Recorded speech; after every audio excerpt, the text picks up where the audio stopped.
আপনি কি ভেবেছেন আপনার নামাজ দিয়ে আপনি জান্নাতে যাবেন?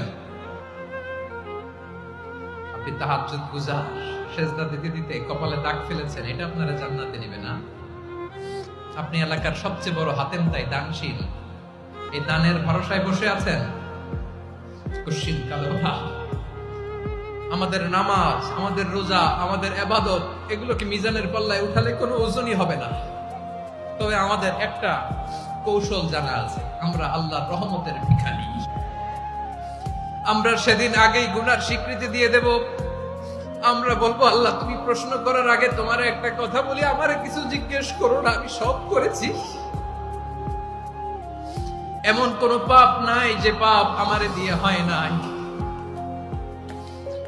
তোমার রহমত দিয়ে তুমি জান্নাতে পাঠাবা, তোমার দয়ায় জান্নাতে যেতে চাই, আমল দিয়ে না। পারবেন বলতে? কিয়ামতের দিন আমরা বলবো, আল্লাহ আমার আমল দিয়ে জান্নাত চাই না, আমি তোমার দয়া দিয়ে জান্নাত চাই। তোমার দয়া ছাড়া আমার কোনো উপায় নাই।